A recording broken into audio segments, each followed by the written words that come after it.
Good evening, Major General Asher. My name is Captain Jeremy Davis, and I am a former officer in our state's previous state guard, the Oklahoma Reserve Force. Today I'm going to speak with you about my proposal and the steps needed to bring about the formation of an effective and useful state guard. Oklahomans were born to serve.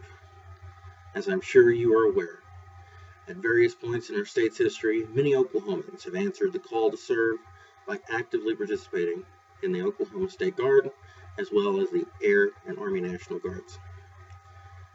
While its name has not always been the same, its goal and purpose has remained true: to provide the governor of Oklahoma with qualified, trained, and ready force multiplier to the Oklahoma Army and Air National Guard in the event of disaster, while also serving local communities and armories wherever needed. As a lifelong citizen of this state, I have a strong passion to bring about this organization back and to be able to serve the Oklahoma and her citizens. The need is clear. In a state that faces natural disasters on a yearly basis, the need for a uniformed, organized force of volunteers, trained and ready to respond at a moment's notice, is undeniable. With the inevitability of heavy deployment of our National Guard forces in response to the international threats to peace and freedom posed by ISIL, the hole they leave often needs to be filled by qualified and capable personnel. The State Guard answers all these concerns, and all at practically no cost to the Oklahoma Military Department or the citizens of Oklahoma. It has worked well before.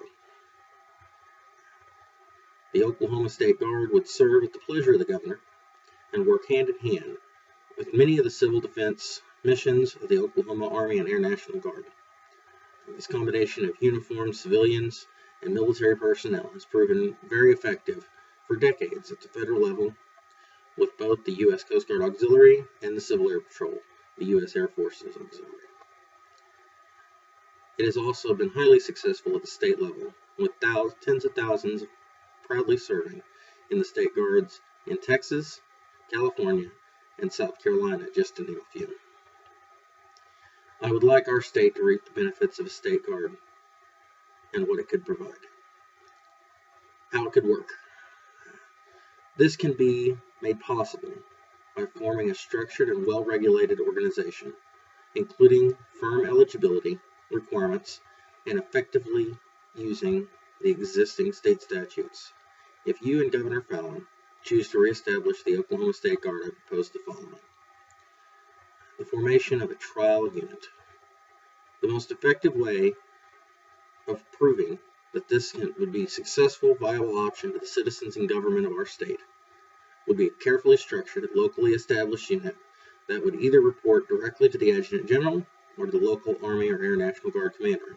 This trial unit would be either a formal State Guard company or a state-chartered 501c3 nonprofit, very similar to the relationship the U.S. Air Force has with the Civil Air Patrol.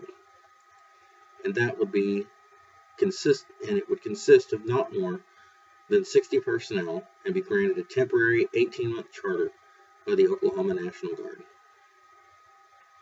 Upon establishment, the unit would be under the direction of a state-commissioned captain and would meet, train, and develop into a functional, FEMA-certified and Red Cross-trained disaster response unit. At the end of the 18-month trial period, this unit would be fully able to mobilize and respond to disasters throughout the state and in their region with personnel trained, certified, and capable of fulfilling such tasks as search and rescue, damage assessment, shelter operations, crowd and traffic control, and command post logistical and administrative support. At that point, the state could choose to either formally recognize the Oklahoma State Guard or organize a new unit in a new part of the state and begin a new 12 to 18-month trial period so as to test the capability of moving the organization into the first stages of a statewide structure. In closing, I am confident that with the guidelines I have just mentioned, the Oklahoma State Guard would be a successful tool and a respectable organization every Oklahoman would be proud of. Therefore, I ask in closing, would you help me in making the Oklahoma State Guard a reality again and bring back a competent and capable service organization to meet our great state's needs? Thank you for your time, gentlemen.